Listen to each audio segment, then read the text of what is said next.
Welcome back. He's on Fire podcast. He's on fire. I am really excited for today's show, like I always am. But you know what? It's a good time to be an Arizona Valley sports fan. Notice how I said Valley, and that excludes everything south of the Valley, Tucson. I just want to make that clear. Arizona State is 4-0. University of Arizona has not won a game in 2 years and 1 day. I just want to relish in that just for a little bit longer. It's a good time. The Phoenix Suns started preseason. Everything is looking good other than the Deandre Ayton contract talks, but we're going to get into that a little bit. Your Arizona Cardinals are 4-0. When was the last time that happened, right? An exciting time in the Valley, but we've got a big game we need to worry about this weekend. We need to worry about the 49ers. We're going to tell you why. My special guest is going to tell you why, and we're going to get into it here. He's on Fire podcast. Urkavici sets, loads up, and it is caught! Down strong! Blitz coming, Matthews, Palmer extending the play, crosses the field, Larry Fitzgerald. There he scores, it's over! Is insane to the 4-yard line. Crowder looking, throws it alley-oop. Oh! Puts it down! He puts it down! They're getting a little wobbly. And a downfield shot to Ayton. A foot race. They won't get it. Center field. The Diamondbacks are world champions.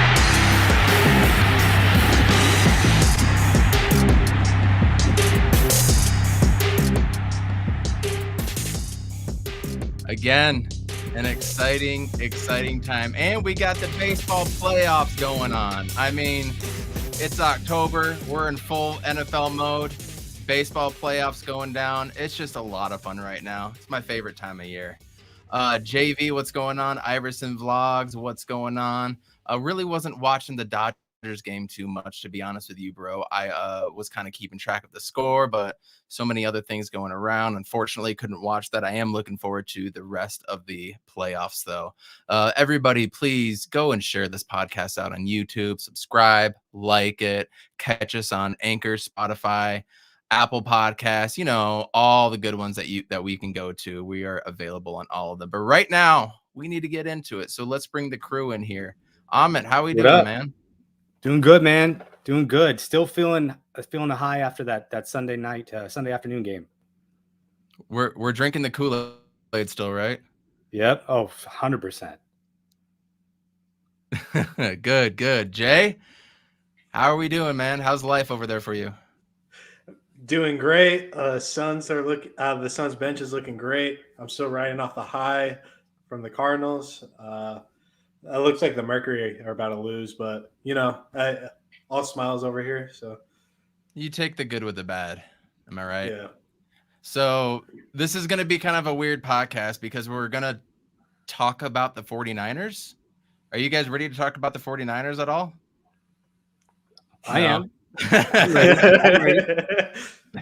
So without further ado, please welcome Alex from 49ers Cutback. And if you haven't seen, he has graciously invited me to come on every week for Quest for the West. And we're still looking for a really good Rams correspondent. So if anybody knows anybody, drop them in the chat. But Alex, welcome. How you doing, man? I'm doing swell, man. This is fun. I'm glad to be here. This is exciting with all you guys. Amit, Jay, nice to both meet you. Evan, nice to meet you. Talk with you again. It feels like it was just yesterday. And if I'm not mistaken, I'm probably going to go on with you tomorrow at some point, and we'll make sure that we get all the logistics taken away of that. So absolutely. First things first. I didn't get to ask you yesterday in our Quest for the West segment. How are the 49ers, in your mind, going to be able to not necessarily stop, maybe try and slow down this Arizona passing attack? I want to start on the back end with your DBs and some wide receiver matchups. So in your mind, how are they going to do that this weekend?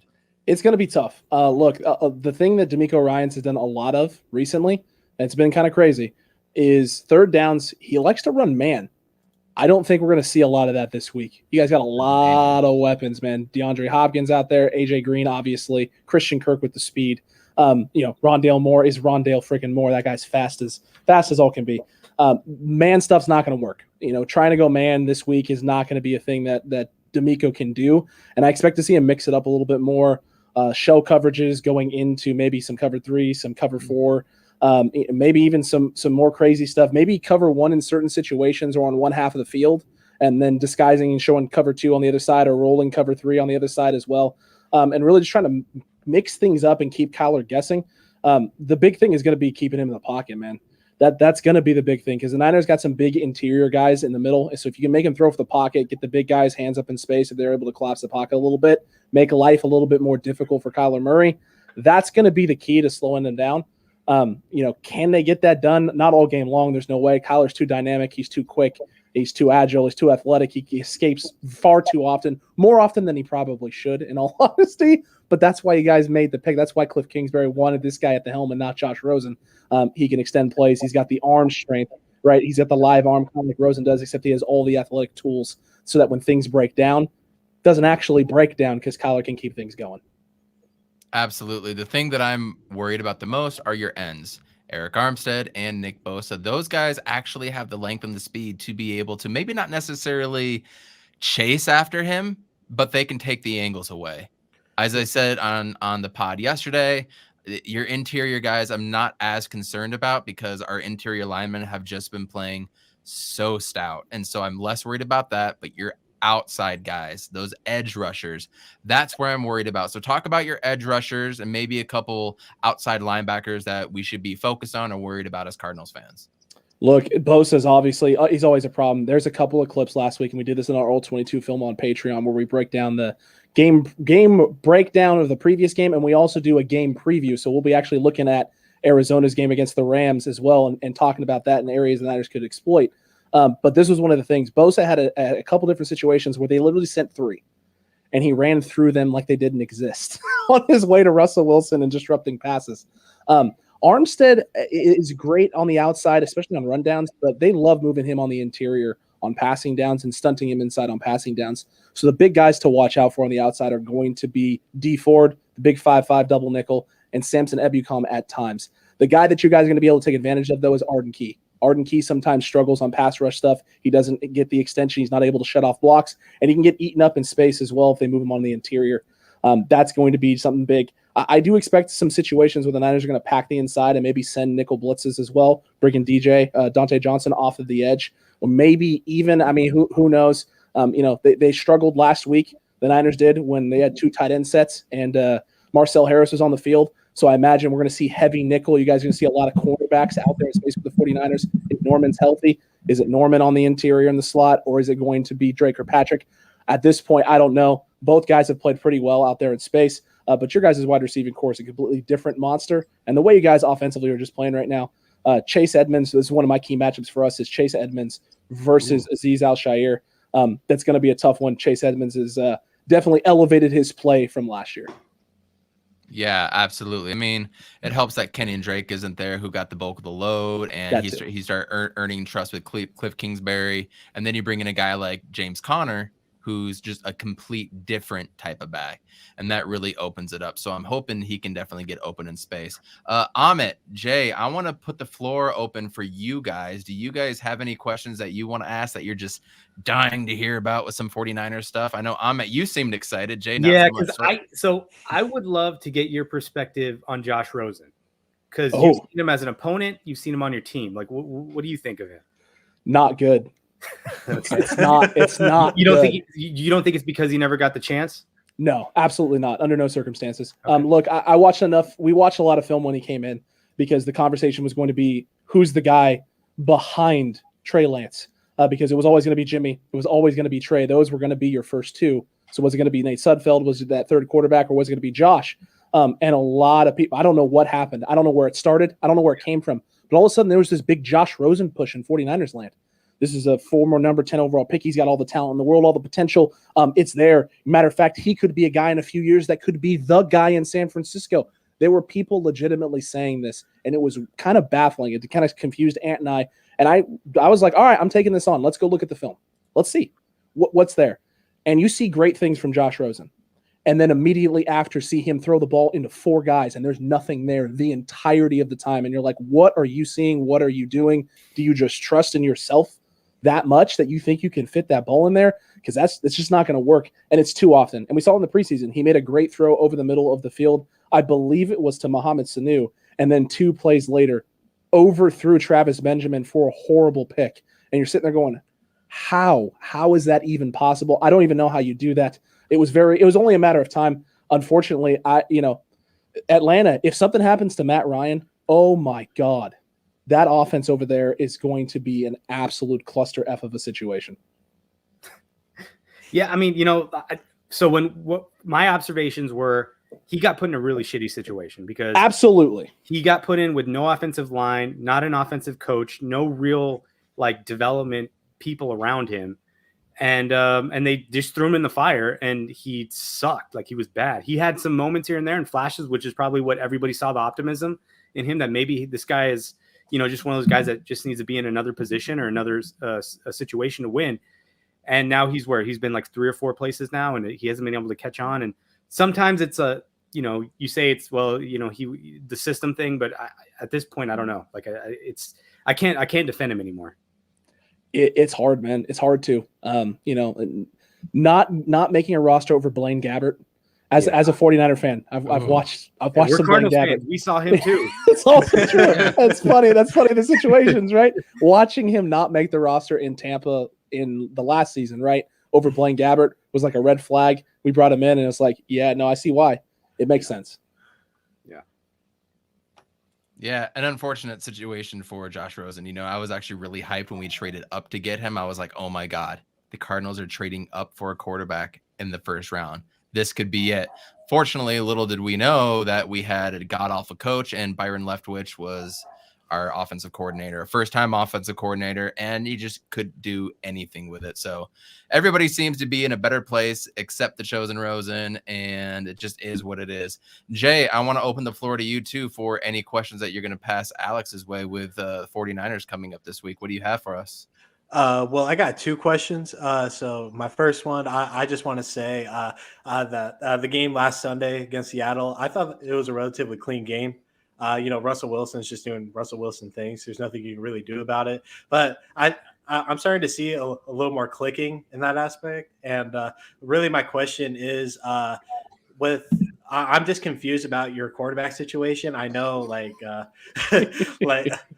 everybody is. I know Jimmy G has health issues and he might play Sunday. And but I think a mass consensus wants to see Trey Lance play, even though he has little to no snaps, and I don't think he's getting enough reps in practice. So I'm from a 49ers fan. I want to know, would you rather, are you over Jimmy G, or do you want to develop Trey Lance? Because Trey Lance is like a rough draft of a Lamar Jackson, a Kyler, a Pat Mahomes, just when it comes to running capability and being just a Swiss Army knife of a quarterback. And that's just where the NFL is leaning towards. So seeing how Jimmy G is, he has a great arm on him, but he just is immobile, and the offensive line is killing him. So I want your thoughts about that. This is where things differ, because most of 49er fandom probably wouldn't agree with most of the things we talk about in the pod, or even how necessarily I feel about this situation. When you watch the film, it's pretty obvious what Jimmy's weaknesses are and what Jimmy's strengths are. Jimmy's strengths is operating that offense, getting them in and out of calls, checking in and out of plays, getting the right blitz packages, blitz pickups in and out, and operating over the middle of the field. A man he has an elite release, and he fits balls and windows that he has no business fitting in because he doesn't have the velocity that Trey Lance does. So if you're asking me what guy I'd prefer to have, Jimmy gives us the best chance to win right now. That's just the reality of the situation. Trey's inexperienced. Trey is someone who is still figuring out the system, and in terms of his read keys, his hot reads, what he's supposed to be looking at, what he's supposed to be diagnosing. Last week in the second half of that game, Trey gets an extended run. And the Cardinals, but the Seahawks showed no disguised coverage. It's just flat cover 3. Basically the entirety of the game, the second half, with the exception of the times where they go prevent. So there's no disguise. There's no guessing what you're seeing. You're seeing cover 3. You're getting cover 3. and Trey is still not going to the right areas with the football, meaning he's not comfortable with what he's seeing. He's not comfortable with the scheme and the offense and what he's supposed to be attacking and where he's supposed to attack yet. He's also got an elongated release. This was my big problem coming out with Trey Lance when we made the move up to go get him was if we're moving all the way up to 3 for this guy, I understand the ceiling. It's stupid high. But the problem is for me, there's mechanic issues, especially throwing mechanic issues with him. He's got a big release, a big windup. It's an elongated throwing motion. In college, he was playing NCAA Division I AA football, not Division 1A, not SEC caliber defenses. He's playing 1 AA football. Those windows are going to close in a big hurry if that motion isn't cleaned up. Workouts, it looked clean. It looked great in his workouts. We got into the actual game, bullets start flying, and all of a sudden you've seen the ball come down in space. The windup is back in, and the footwork isn't as clean as we want it to be. So he's not there. It's not all dialed in yet. So the fact that Jimmy gives us the best chance to win right now is the route I'd prefer to go, but I also understand people wanting him to be out there. I understand wanting to get him out there and seeing what this offense could look like with Trey. But sometimes the best friend of a young player coming in the league is time. Look at Aaron Rodgers. Look at Steve Young. Look at Tom Brady. All of these guys needed time, and over time became great. Time is his best friend. Absolutely. I completely agree. Yeah. And Andrew, thanks for coming in and chatting with us. Roy and JV, appreciate you guys as well too.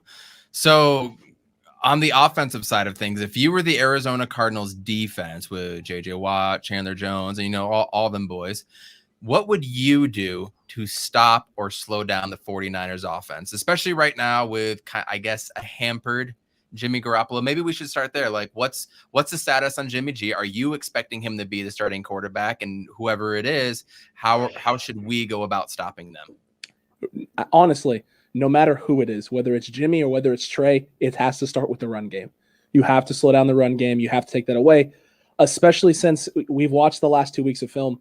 The run scheme is there. Kyle Shanahan is dialing up great run plays. The line is blocking. The only difference has been the speed. And the speed potentially it's looking like is going to be back this week with Elijah Mitchell, which means if those things are dialed in and we're able to get those blocks in space and create those gaps for a speedy guy to hit through in 2.5, 3 seconds, rather than the 4.5 to 6 that it's taking Trey Sermon to get there and get to the hole, those plays are bigger plays than what Trey Sermon's getting now. And he's getting 6-7 yard runs.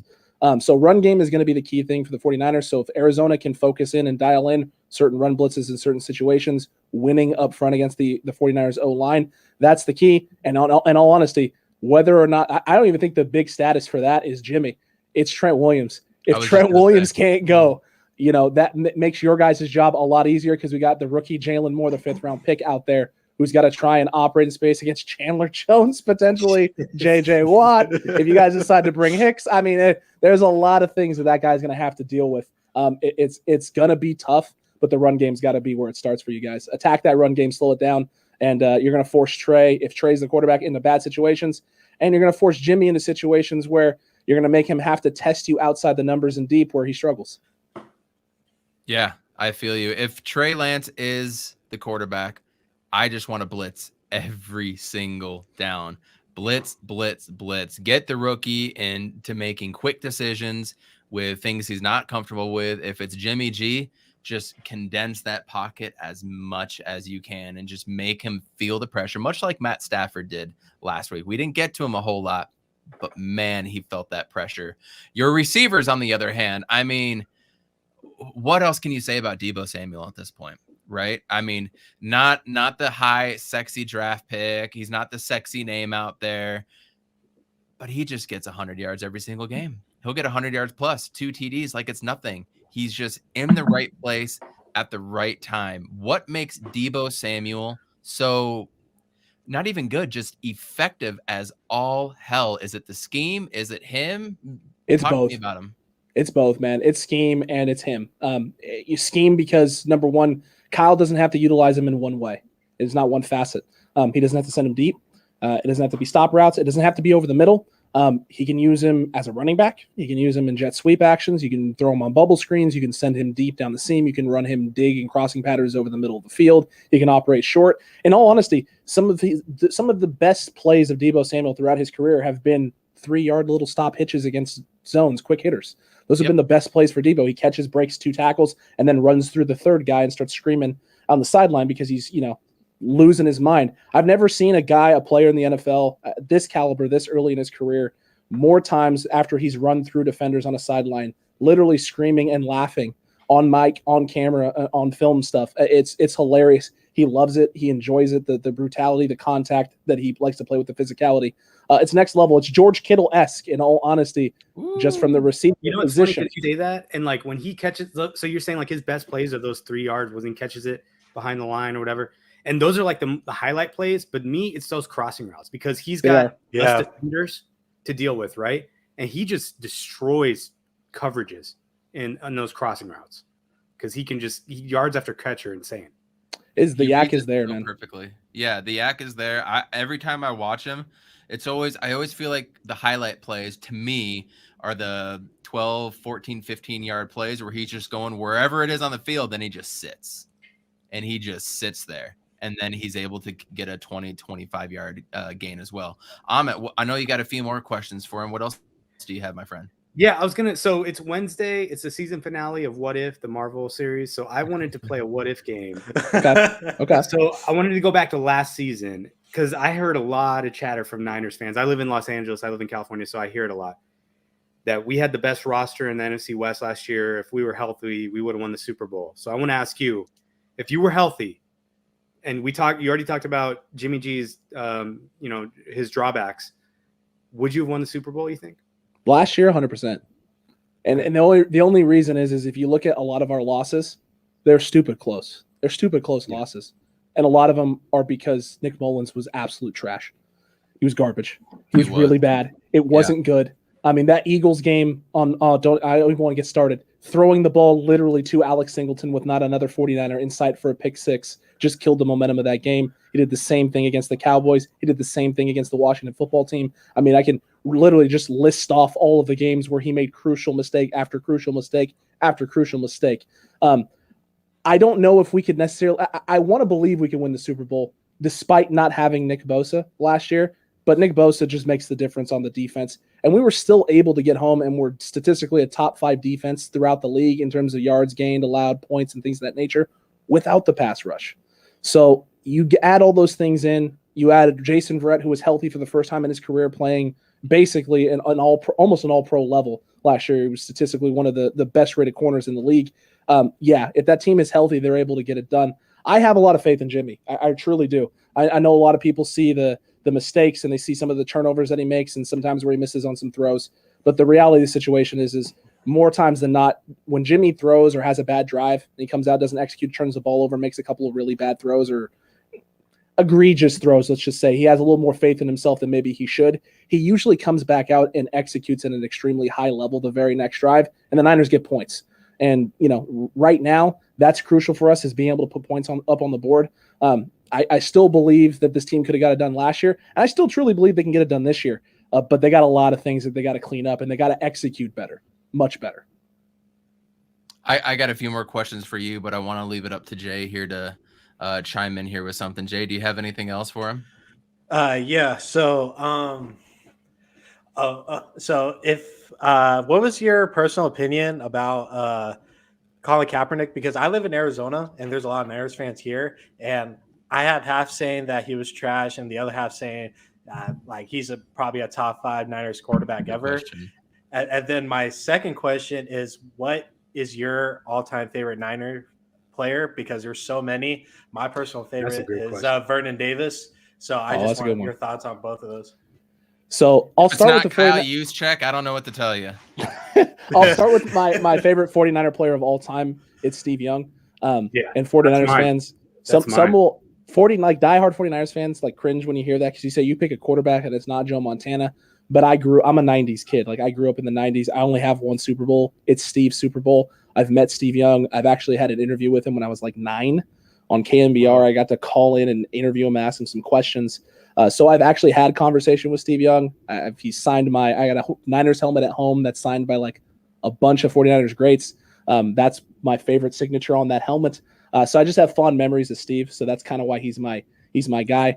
The Kaepernick situation is always a hot one. It's spicy. It's spicy in the fan base, just like the Trey Jimmy debate is now. Kaepernick is a top 5 quarterback. I don't know if I put him there per se, But the reality of the situation is that Cap was doing just fine up until he got hurt. The injuries is kind of what limited him. It took away some of his ability to run, and it made him have to be more of a pocket thrower, and he wasn't ready yet. He wasn't there with his development. He was really, for a lot of his career, a 1-2 read kind of guy. And he has an awkward release. I don't know if it was elongated so much as just kind of an awkward release, and sometimes that led to him hiccuping and hitching a little bit, and that leads to some errant throws or balls getting there late.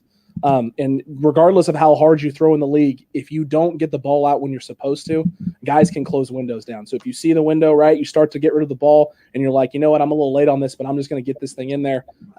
These are NFL level players. They close those gaps quick.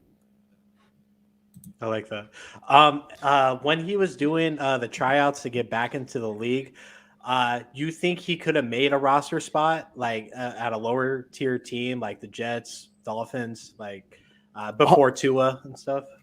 Yeah, 100%. I honestly think a lot of what has happened to Cap has been, some of it's been himself. Like the workout there, he wanted things on his terms a little bit. He wanted his crew, his camera crew out there. He wanted to dictate terms. And unfortunately in the NFL, that's not usually, it's just not how it works with these teams. They don't want you setting the terms. They want to set the terms. They want to see you play ball, right? Put the organization first, put the team first, put those things first. Yeah, their way. Yeah. You have to have if Cap were to ever get back in the league, it's going to take a very unique circumstance and unique situation where someone would be willing to embrace that as an organization. I just don't know how it's possible. I mean, people couldn't. The Denver Broncos couldn't grasp and wrap their heads around Tebow mania. And Tebow, as bad as he was playing, they were winning football games. You would think there would have been an opportunity, a situation for him somewhere, but because of all the attention it drew, it's just too much. It's just too much. It's a distraction. It's negative in the locker room, and as soon as something is perceived as negative in the locker room, for most teams it's just a non-starter. They don't even want to touch it with a 10-foot pole. You're absolutely right. And so he did get blackballed a little bit. I completely agree. The second he started kneeling, man, he got blackballed like no other. Here's the worst part too is for 49ers fans, and a lot of them forget this. And I've heard this conversation happen a lot. The people talk about how the Niners walked away from Cap and they let him go. And it's just not the reality of the situation. He opted out. He thought there was going to be a market. He thought that there was going to be an opportunity. And, Kyle basically came in and was honest with him. Hey, we don't think you're the starter. I don't think you fit in the system.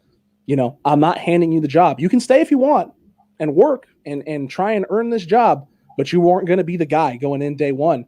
And so he opted. He opted out. He took his chances. And it just, as soon as that happened, it just went the other way. It literally went downhill in a second.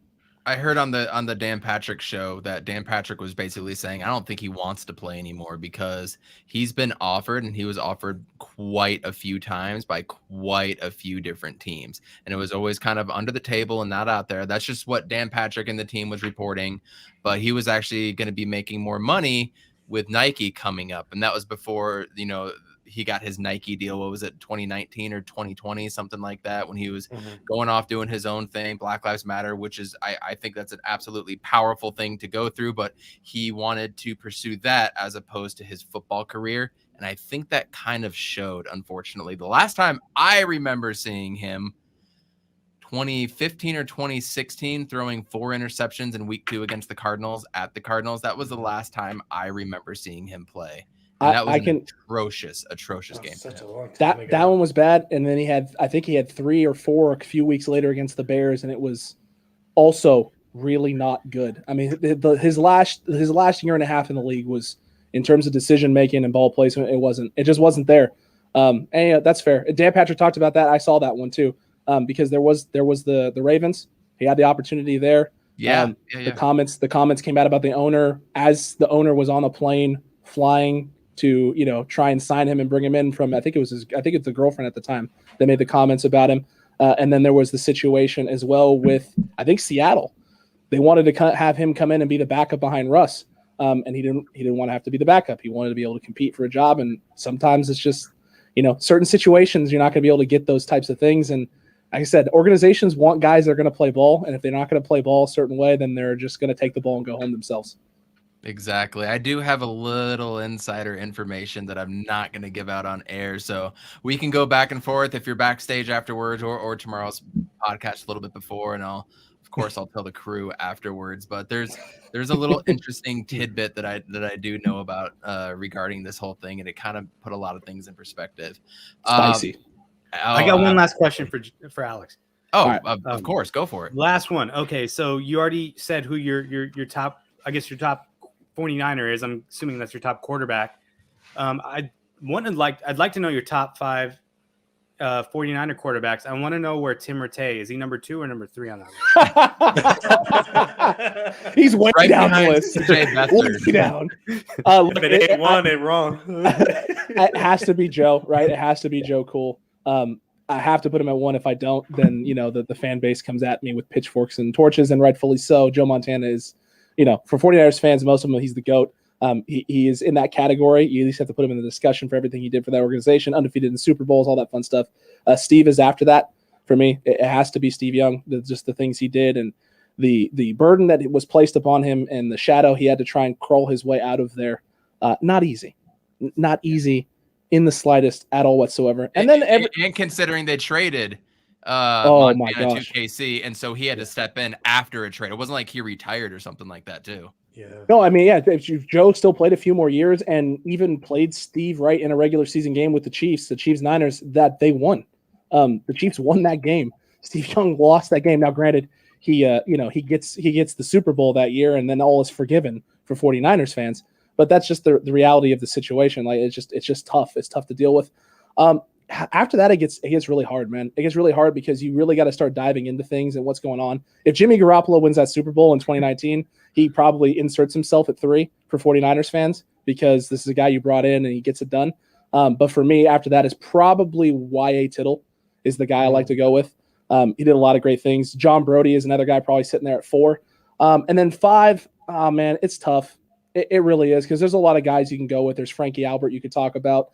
He did a lot of great things in San Francisco. 49ers fans, there's a love-hate relationship with Alex Smith, but I think a lot of the hate is gone now after watching everything he's done, and a lot of people love him there.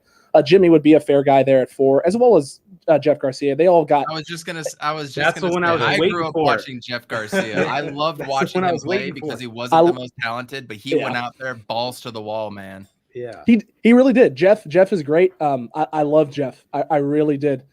You wish he had just done a little bit more with some of those teams and the weapons they had offensively and just getting over the hump. How much of that was him and how much of that was Mariucci and just everything else that was going on there at the time. TO drama is always TO drama. TO does his thing. He's going to be TO. But there's a lot of good names you can throw in there. But Montana, Young, and Tittle are kind of the 3 names that I like to go with. And then I like sprinkling that love around with those last 2 spots. If the right day you'll get me to put Alex Smith in the top 5.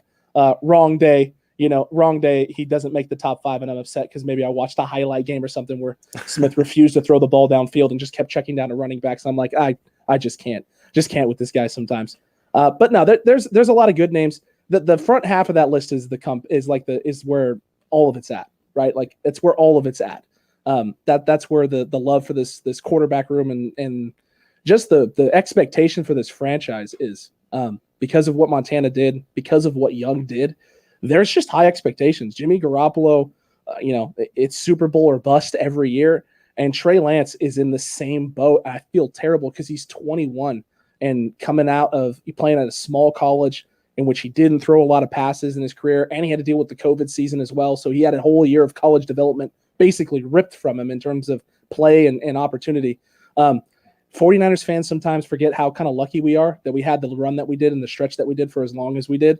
And sometimes it seeps into a current present day. Absolutely. Y'all have Stockholm syndrome just as much as I do. Oh, yeah. You're used to getting beaten down a little bit, but you guys have a couple Super Bowls under your belt. A 5, you guys have the world at your feet here, so I'm not going to feel bad for you at all. But I do got 2 more quick questions before we let you go here. Number 1 being the kicker situation. We kind of talked about it a little yesterday, and now that you've had an extra day to digest everything, are you confident about this new kicker, or are you way down about it and you just hope for the best? I don't know if I'm way down about it. I still don't know if I'm high on it. Ant's probably a little higher on it. My compatriot here on the podcast, he's definitely higher on it than I am, I think. I saw the 3 names that they brought in: Brett Baer, They brought in Michael Badgley, and they brought in Joey Sly. Badgley's got a leg, but accuracy issues from deep. And then Joey Sly is a guy who's made about 79% throughout his career. I guess the only positive thing is that Sly's been kicking already this season. He had already made some kicks. He was 7 of 8 on extra points. I think he was 6 of 6 on field goals already early part of the season with Houston before they let him go and decided to go a different direction. So he's been playing. He's been playing, and it can't, it's definitely better than having our punter walk out there and roll out there as the kicker. So there's always that. I guess that's a good thing. So we'll see what happens. I think the thing I'm most excited about is the fact that we're going to have a kicker with timing. He's going to be able to come in time because one of the extra point last week that Mitch Wishnowsky missed, basically it's a timing cluster F of a scenario where Mitch Wishnowsky's a little late, a use check or fullback is trying to hold and, is a little slow to get things there. And someone comes in and gets a finger on a football, and that's why the kick goes flailing off to the left wide. So I guess I'm just happy we have a professional kicker kicking field goals and potentially kickoffs. But I don't want to put the cart before the horse. So my last question for you, as a Cardinals fan, I really want Cardinals fans to pump the brakes here because this is a perfect opportune moment to have a letdown game for the Arizona Cardinals. This is like prime time. And especially if Trey Lance comes in and plays, I mean, we really don't know what to expect from him, good or bad. We're not 100% sure. So give me 3 keys the 49ers need to accomplish, overcome, whatever it may be to beat the Cardinals on Sunday afternoon. First and foremost, it's the D line versus your O line. You talked about how well the interior's been playing. Our interior D line's got to play well, get a push, right? Make life difficult for Kyler Murray, force him to stay in the pocket, try and make him throw against these big bodies in the middle of the field, and just make his life as difficult as humanly possible. Because much like Russ Wilson, eventually Kyler Murray is going to cook. And once he starts cooking, it's very hard to get the heat out of the kitchen. So delay as much as you can. Hopefully the offense is able to get some stuff going. The other key for me is going to be Azeez Al-Shaair, our linebacker, against Chase Edmonds. Whenever he's out in space running routes, whether they match him up in the backfield, they put Fred Warner, out in space to cover whoever it may be, whether that's a guy like Christian Kirk, whether it's a guy like Max Williams, if they spread him out in space. If Azeez Al-Shaair is the guy in the middle in space, one-on-one in run situations, and Arizona thinks they got a nice box they can run on, try and win those matchups as much as you can, bring him down in space. And if he's out running routes, keep him in front of you, contain him in front of the sticks, and bring him down in space. If we can do that and prevent him from having those additional big plays to extend drives when the Niners are trying to take away other guys, it's a good thing for the Niners. And then last, but certainly not least for the 49ers, it's establishing the run game. It's establishing Elijah Mitchell, getting the outside zone going, forcing your linebackers and safeties to come up in the box. If they're having to come up in the box, then Trey Lance can have success, because if they're having to focus their attention on stopping the run, then Trey is going to be able to do the best part of his game, which is the deep ball. Because if you're asking Trey Lance to just drop back and have to throw against deep coverage, mucking up the deep ball, making him take stuff underneath and trying to read the field right now, he's gonna struggle. He's not comfortable. He's not confident in what he sees. He's second guessing. He's double clutching. And at times he's literally sitting in the pocket. He sees his first read, and if he doesn't have it, hips right to the line of scrimmage, and he's already ready to run. He wants to bail out. He wants to get out because he's not seeing what he wants to see. He's not seeing the thing he thought he was going to see. So run game will help that, pulls everybody up, gives them the opportunity to take those shots and use that live arm that he's got, which he wants to do and he's comfortable doing. Those things will help. Awesome.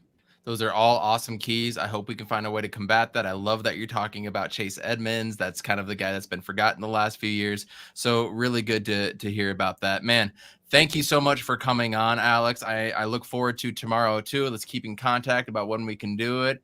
And we'll see you tomorrow. All right, buddy? Hey, man, this was a lot of fun. All of you guys, man. Jay, nice to meet you. Amit, nice to meet you. Evan, man, always good talking with you guys. I really appreciate it, man. And yeah, we'll do this on our show for Know Your Opponent. And man, anytime you guys want to have me on, man, I'd be happy to join. Sounds good. Real quick. Give me a score prediction. All right. If I have to do it, and I have to do it because I'm faithful, right? I'm a 49ers faithful. I have to roll with my team. And truly, the Niners have been a few possessions away in these last couple games from pulling out wins. You lose to Seattle by 7, you lose to Green Bay by 2, and Dante Johnson was literally half of an inch away from blocking that Mason Crosby field goal to win that thing for the 49ers. I have to believe they can find a way, one possession on offense or one possession on defense to get this done. And so because of that, 17-13 San Francisco. 17-13, holding the Cardinals A under team 30 that points. averages 35 points a game is I gonna love do And it. over 400 400 yards of plus offense. rushes. It's the key, Okay. man. You gotta find a way to slow down the O. You have to. You have to. I like the bold. I like your bold statement. Respect, Alex respect. at 49ers Cutback on Twitter. They're on YouTube. Go check them out. Subscribe, like the videos. We'll see you next time, my friend. All right, thanks, guys. See you later. Thanks, Alex. Cheers. Awesome. That was awesome, right? A lot of information. What, Amit, Right. what did you get from that, being a Cardinals fan and hearing about the 49ers? It's funny because he's extremely intelligent. He knows his team. He knows football. He sounds like Yeah. Jaws, Ron Jaworski, but he also sounds like Jaws because Jaws is a Philadelphia Eagle, and everything sounds really great when it's the Eagles. So, you know, he's a 49er fan, and what he says, like, yeah, it sounds And he's really good. he's a basketball coach too, by the way, high school basketball. But yeah, Yeah, so we know sports. but his he knows his sports, and I think it's all 49ers fans are really, they know how to talk up their team. I'm not saying that they're not good, but I'm just saying, like, when was the last time they won a Super Bowl? And on top of that, not that we are like, you know, the Super Bowl contender every year, but I mean, I can tell you when the Cardinals are bad, and I know that this year they're not. That's all I can tell you. I know that we're not going to score 13 points against the 49ers at home. I know that. I think our defense might score 13 points. Yeah, I personally think we're going to win it like 27-23 or something like that. I think it's going to be a little bit higher scoring for the 49er side and a little bit less on our side because their defensive line can cause problems, right? I'm a little worried about that. But Jay, what did you get from that?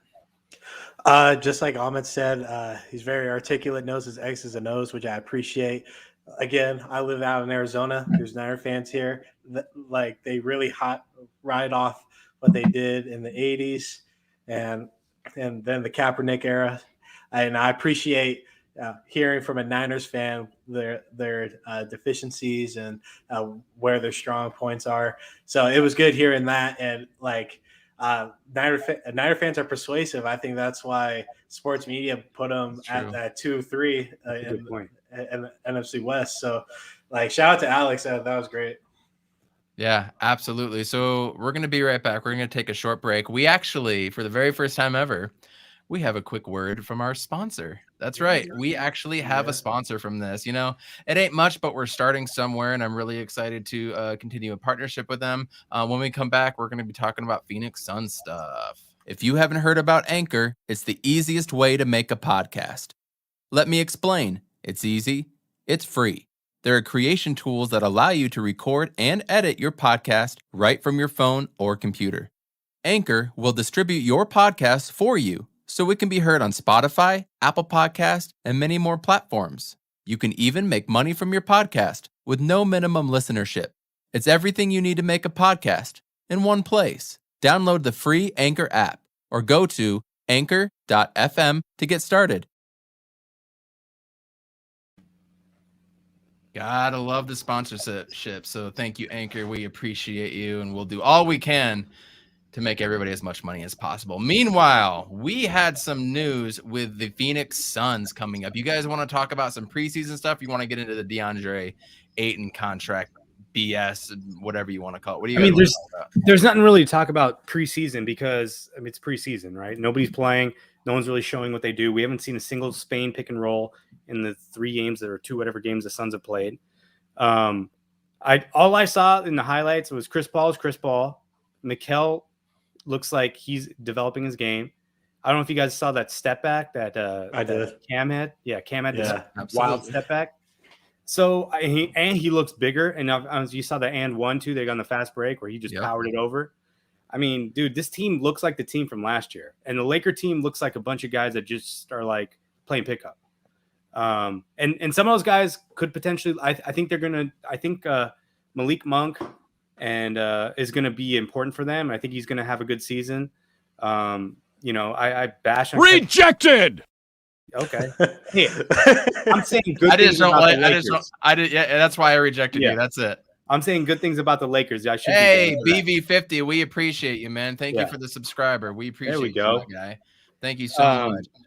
Yeah, but no, I mean, we'll see. Like, I was talking with a lot of Lakers fans over the weekend, and they're just like, "Yo, man, this team is good." I'm like, the Suns?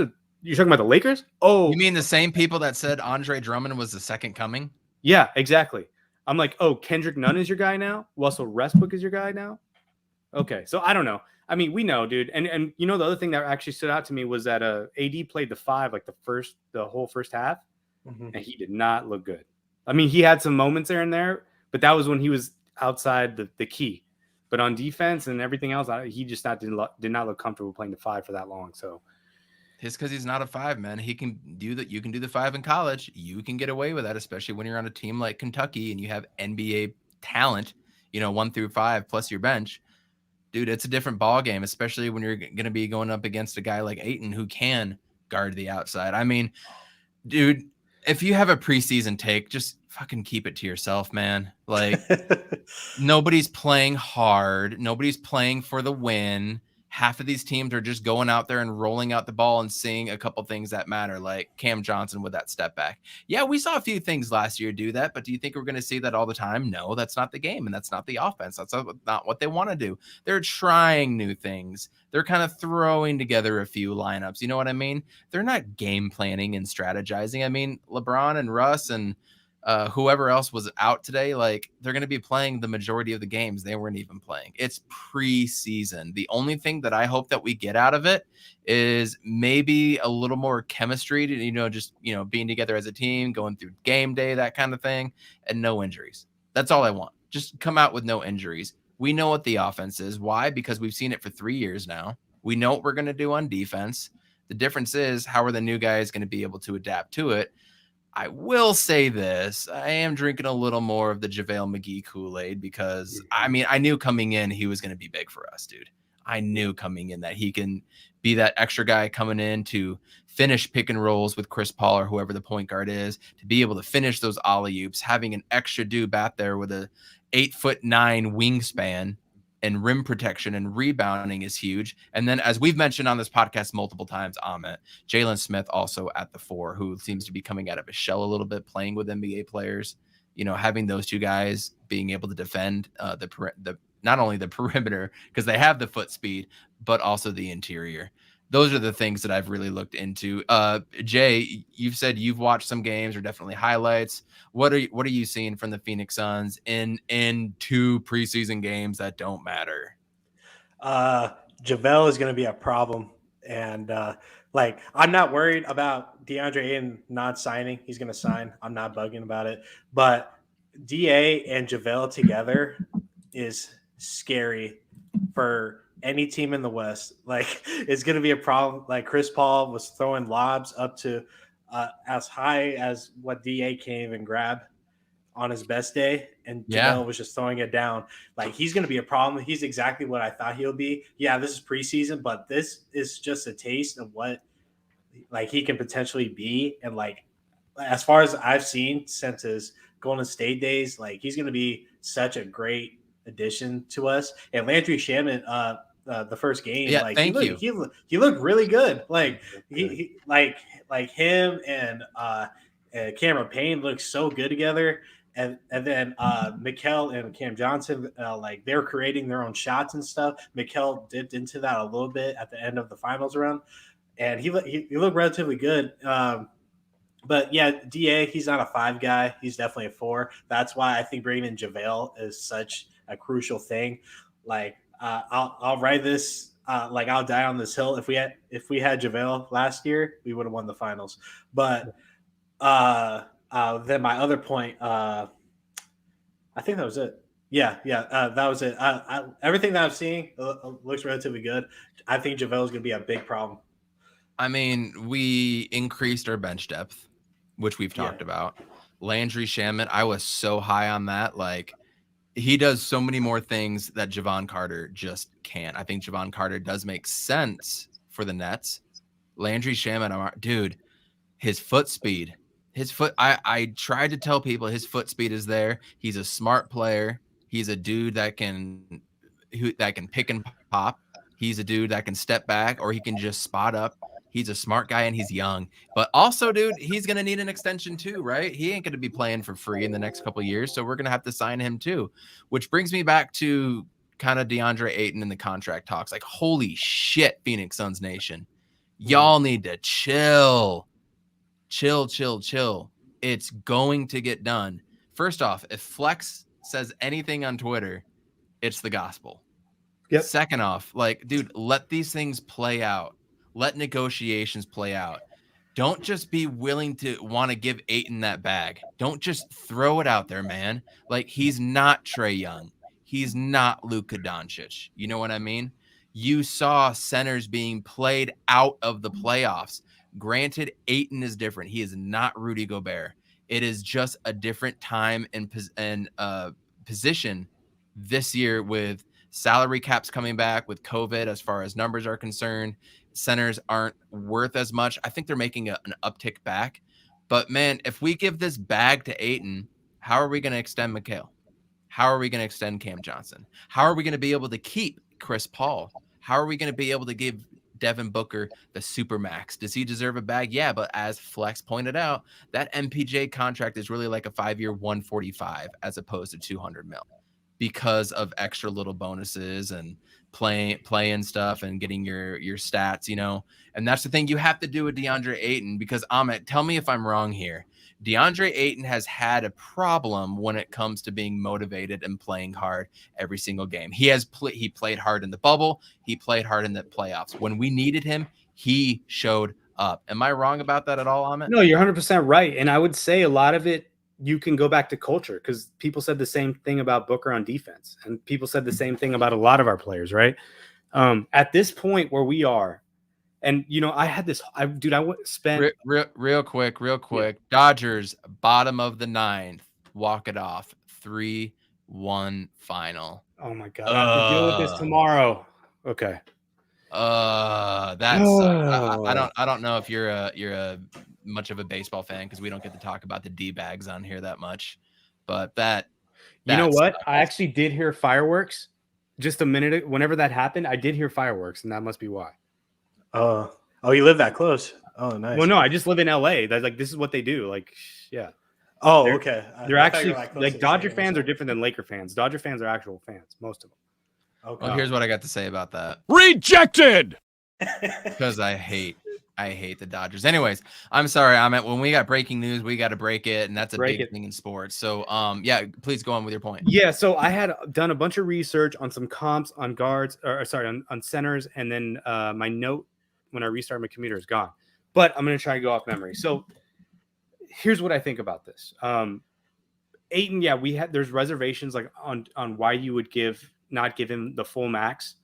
And there's been plenty of case studies on why you wouldn't do that with so many different bigs around the league, right? Gobert's an example. Gobert, he got his deal, I think, when he was like 27. DeAndre's 23. So he got that deal, and he had not developed any offensive game at that point. And we're talking about, you know, defensive player of the year, top 3 defensive players every year, right? So you could make the justification on why that makes sense, correct? Even though he can't play in the playoffs, but regular season, first round, good. But I think do you guys agree that Ayton has the potential to be a top 3 defensive player or top 5? Absolutely. Yeah. Right. Okay. So maybe that's one way to be like, okay, we can justify it. Another way is, okay, well, you know, look at what Clint Capella got over these last 2 years. He got I think his contract was this year with the Hawks. He re-signed for like 2 years, 48, I want to say, or maybe more than that. I'll go double check while you're talking, but yeah.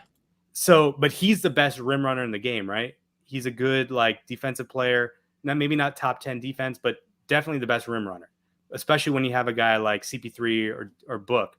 That's a guy you want to pair with somebody like that to spread out your offense. So his salary is 18.6 right now, and he's 27 years old, and he's only 6'10", by the way. But Ayton's 6'11". Yeah. But go ahead.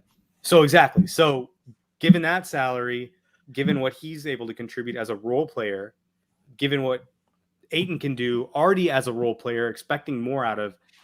And there's a few other players that I remember looking at comps at, but the bottom line is I'm like, the way he played in the playoffs, the potential that he has, you just max him. And if there's an issue with that, he is always going to be somebody else is going to want him to see if they can get that out. Great point. Yeah. You know, so and also with the league and where it is with these max contracts, you can get 2 or 3, high level role players back in that situation, or like another disgruntled star plus another player. So, I'm just like, just do it and let's see what happens. That is an absolute great point. Real quick, I'm bringing up how much some of these guys are making. Karl Anthony Towns still has 3 years. His salary is at 31.7 per year. Rudy Gobert still has 5 years. He's at 35.5. Here are some of the other ones that you could comp to almost this year even. And I want to bring up, let me get the other one in here that I'm thinking. Yes, that's okay. Cleveland, Jared Allen, 5 years, 20 mil a year. Did you want to share it, or are you just looking at it? I'm just looking at it. Okay. That's a closer comp. As far as this year, I don't think Jared Allen's anywhere near as good as Deandre Ayton. Clint Capella, 4 years, 18.6 is what he's making. Now I want to look up he signed a new deal though. His new deal is that's not his new deal. His new deal is like 2 years, 48 or something like that. He just signed it this offseason. Bam Adebayo, probably the closest comp player wise, how young he is, that kind of thing. 5 years, 28.1 per year. So that would be another comp. And then our good friend over in Sacramento, which we found out that Alex is a Kings fan. So sorry you have to deal with that. But Rashawn Holmes, 4 years, 10.4. Of course, Rashawn Holmes is not anywhere near where Deandre Ayton is. I mean, he hustles hard. He can do all that. But I'd say the closer comps are really Clint and Bam. And you've got a kind of a stark contrast between those as far as year-wise. But Bam is a little on the younger side. So that's kind of your comp right there, right? Yeah, and I think there's different potential, and the difference is we've seen it in the playoffs. There's a big difference there in like high leverage situations, in the highest leverage situation, him coming through. So against the best and 2-time MVP, by the way. Right. So all in all, I think we all think and feel that Deandre Ayton is going to get paid. Worst comes to worst, he doesn't sign, plays out this year, becomes a restricted free agent with the bird rights and all that stuff, which makes it easier for teams to retain those rookies. He signs an offer sheet somewhere else and we match it. And he's still a Phoenix Sun for the next 3, 4, 5 years, 6 years, whatever it may be. I'm not worried about it. I just think it's hilarious, all the people freaking out on Twitter and Facebook, man. Like some of these comments about Robert Sarver being cheap. And I'm like, dude, this is James Jones negotiating this deal, man. Like this isn't a Joe Johnson where we're going to trade him off and then he got pissed off or something like that. I mean, first off, Joe Johnson wanted like 4 years, $12 million a piece. Like he wanted like 3 for 36, something small like that. And he wouldn't do it because we just gave Quentin Richardson and who else did we sign that offseason? And Steve Nash. We just paid those 2 guys, and he didn't want to do it. Like I think he's learned from it. We've seen the progression of Bob Sarver. Like I'm not a Robert Sarver fan at all. I hate the dude. He screwed up this franchise for years to come. He was getting rid of the purple. There's all these things that I hated about him. But we've also seen the articles where he's come out the last 2 or 3 years, and he's really made a push to be a better owner. And it all started when he got James Jones, man. And you see it last year when he was riding on the plane wearing DeAndre Ayton's chain and everything. Like, I think the dude is trying, as douchey as he might be, and he sure is. I really do think he's trying. Any final thoughts on that, Jay? I mean, let me just say one thing in between because I have a thought. Yeah, I'll just say this. Like, worst case scenario, he has to sign a qualifying offer. What damage that could do potentially is if his money and the way that the free agency works is that his money would tie us up from re-signing Mikal Bridges if he goes to a qualifying offer. So I think the middle scenario is if we sign one of them because that locks that in, so we don't have to have dead money out there when we have to sign both of them in free agency next season.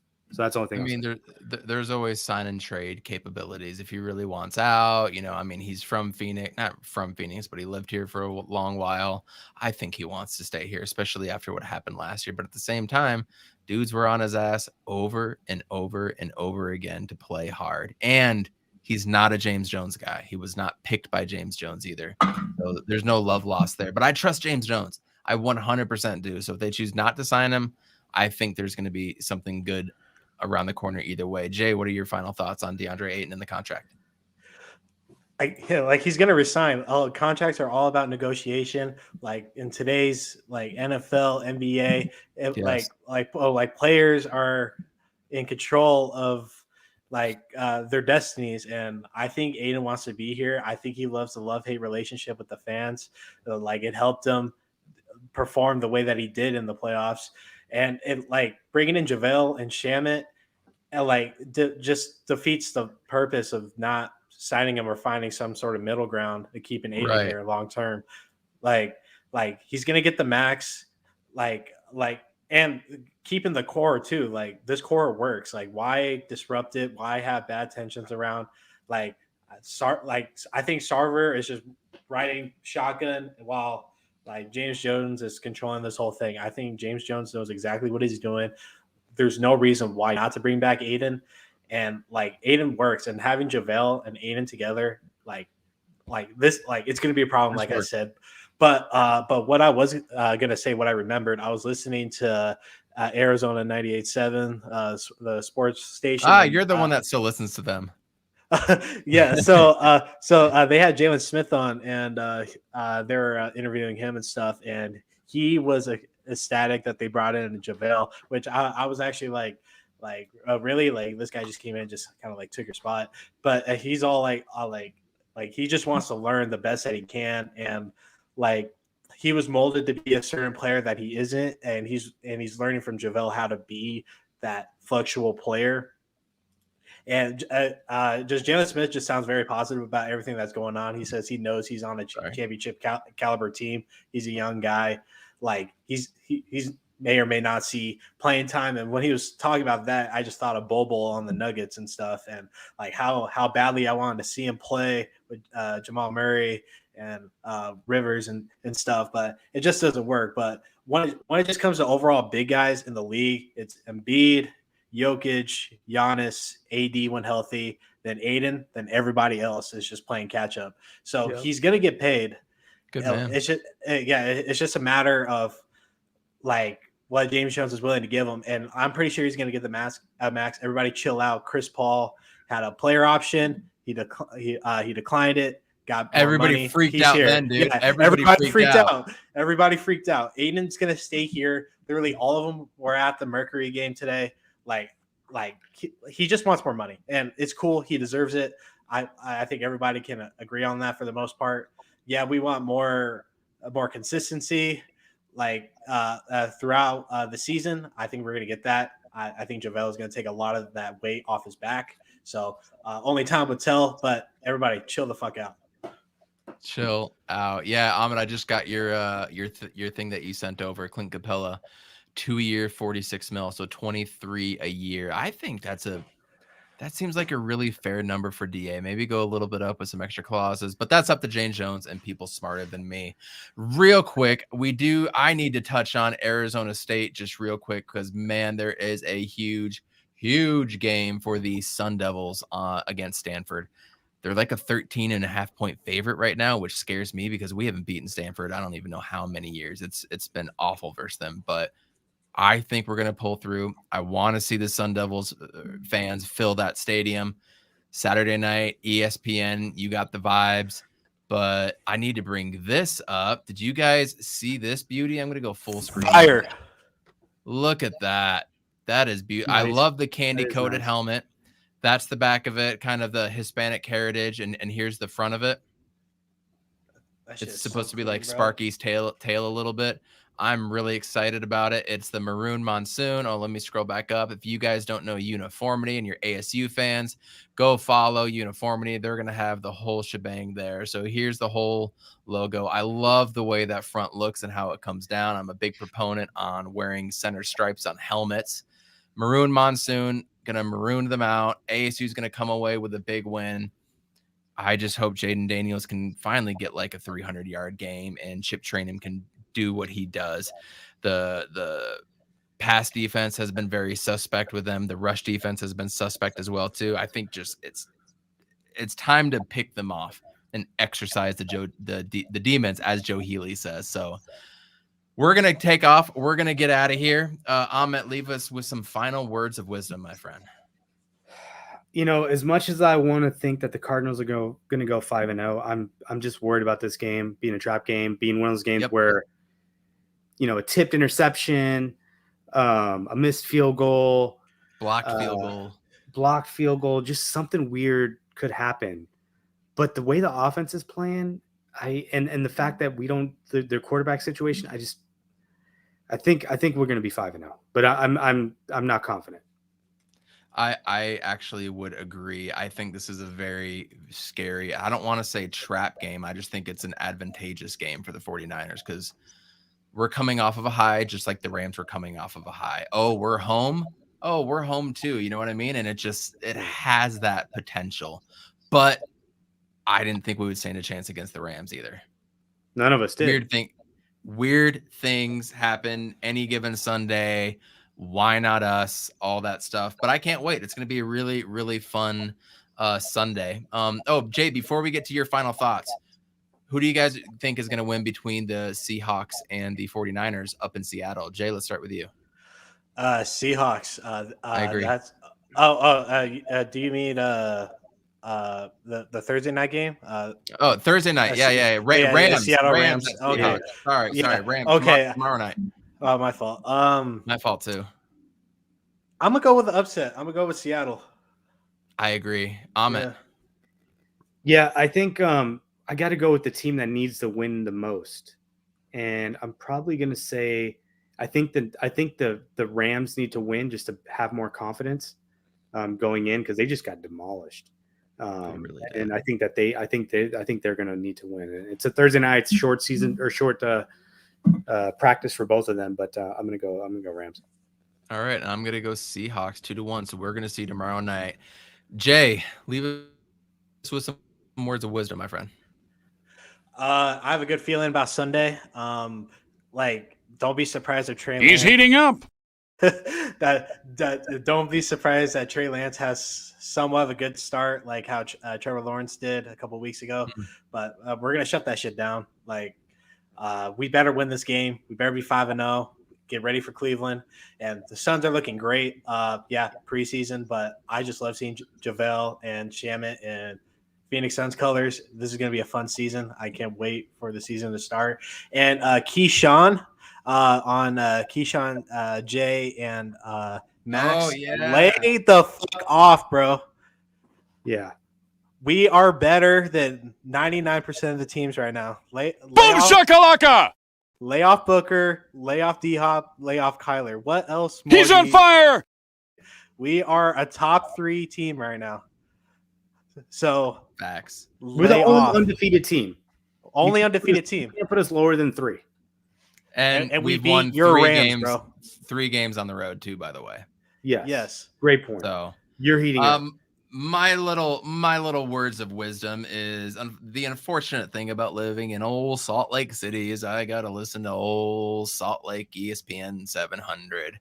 And every time they talk about NBA, dude, there are 2 teams in the West, and it's the Lakers and the Jazz. I shit you not. I shit you not. It is the Lakers and the Jazz. I'm not worried about Phoenix. Bro, your ass got swept once Kawhi went out. Rudy Gobert, your defensive player of the year, got taken out of the game completely. You have a point guard that hasn't stayed healthy in 4 years. And you've got a shooting guard who is the absolute brightest budding star, more so. I'm saying budding star, like coming into his own, more so than Devin Booker did, mostly due to the fact that he got to the playoffs his rookie year. That has to do absolutely everything on that team. That man is worn down every year at the end. And y'all fizzle at the end. Every single year, you fizzle in the playoffs. Are you kidding? How are y'all even thinking that the Jazz are a top 2 team? They're a top 2 team in the regular season. I'll give you that. Going into the NBA playoffs, bro, you guys get manhandled every single year. Rudy Gobert gets taken out of it every single year. Not worried about Phoenix. Swept y'all last year. Swept you guys. You're lucky we didn't face you in the second round. We would have swept you in the second round like we did to the Nuggets. Come on, man. That is disrespectful. I just wanted to leave that with you guys. What do you got? I have a take real quick. I have 2 things to say. One, y'all need to learn how to play defense. You're not going to win anything if, that shit might work throughout the season, but when it comes to playoff time, you can't just be throwing up 43s a night and hoping Joe Ingles and was it Clarkson can guard people. Give me a break. Yeah. I like Clarkson, but Conley's always hurt. Rudy Gobert can't leave the paint, else he's useless. If Royce O'Neal is your best on-ball defender, we have some issues. Yeah, exactly. And I'm say a prediction right now. I think the Jazz are a first-round exit this year. He's on fire. And you heard it here first. We are going to get out of here now. He's on Fire podcast. Whoa. Where did we go? There we are. You guys, thank everybody for showing out. Thanks for the new supporter and the likes. Share this out. Apple Podcast, Anchor, all that stuff. He's on Fire podcast coming back to you Friday night. Urkavici sets. Looks up. And it is caught. Dylan Strong. That's coming. Matthews. Palmer extending the play. Crosses the field. Larry Fitzgerald. Larry Fitzgerald is insane to the 4-yard line. Crowder looking, throws an alley-oop. Oh! He puts it down! He puts it down! They're getting a little wobbly. But it's down for